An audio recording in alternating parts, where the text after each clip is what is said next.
Assalamualaikum warahmatullahi wabarakatuh. Perkenalkan nama saya Rosi Widadari dengan BP 3012. Baiklah, di sini saya akan mempresentasikan tentang rencana bisnis mengenai pemasaran. Di mana ide rencana pemasaran yang pertama ada pemasaran iklan produk pertanian, yang kedua konsultan pemasaran, yang ketiga mengadakan pameran atau festival pertanian. Terlihat dari analisis skala Likert bahwa bobot yang tertinggi itu pada iklan produk pertanian. Iklan produk pertanian menjadi usaha yang berpotensi untuk dikembangkan. Informasi bisnis yang pertama, deskripsi bisnis. Bisnis iklan produk pertanian merupakan sebuah platform yang menghubungkan produsen produk pertanian dengan konsumen potensial melalui berbagai strategi pemasaran, melalui iklan yang efektif baik melalui media cetak, digital, atau sosial media. Produsen dapat menarik perhatian konsumen dengan menonjolkan kualitas, keberlanjutan, dan keunggulan produk mereka. Deskripsi jasa menyediakan platform dan layanan pemasaran khusus yang membantu produsen pertanian meningkatkan visibilitas dan penjualan produk mereka. Selanjutnya, deskripsi pasar. Iklan produk pertanian dirancang untuk mempromosikan produk pertanian mereka kepada target pasar yang relevan, seperti petani, konsumen, atau industri makanan dan minuman. Adapun terdapat strategi pemasaran yang dilakukan dan menawarkan jasa menggunakan pendekatan digital. Instrumen yang digunakan yaitu website, aplikasi, dan media sosial. Deskripsi lokasi usaha ini terletak di Jalan Gajah Mada, Gunung Panggilan, Kota Padang. Tampilan dari bangunan bisnis ikan ini berbentuk bangunan ruko yang disewa sebagai kantor yang sekaligus dijadikan studio untuk pembuatan ikan. Deskripsi persaingan.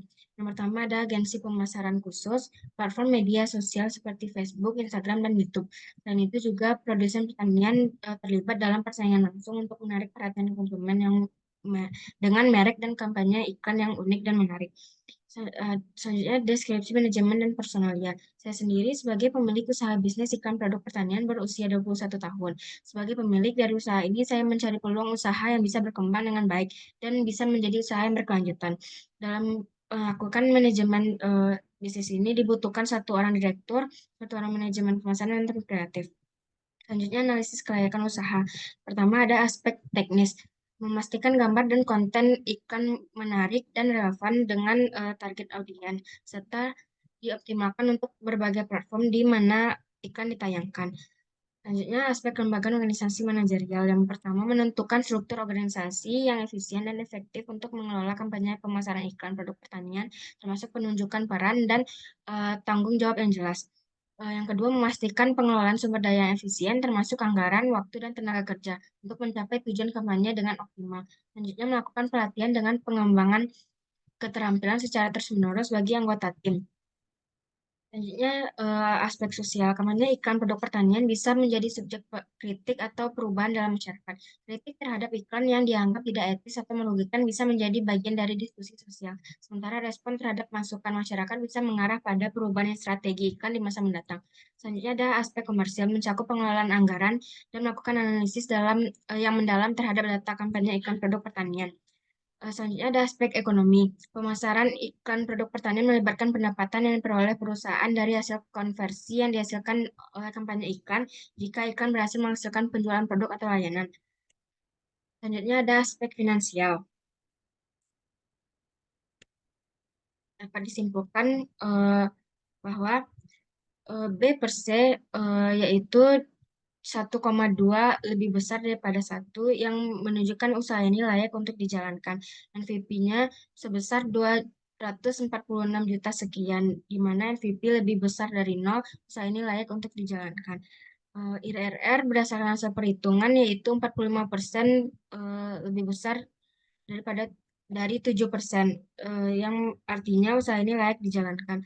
Payback period 2,3 tahun. Selanjutnya, bisnis model Canvas. Key partner, platform iklan digital, situs web, dan publikasi pertanian. Perusahaan teknologi untuk solusi analitik. Key activities, penelitian pasar dan analisis audiens, pembuatan kampanye iklan yang efektif, pemantauan dan optimisasi kinerja kampanye.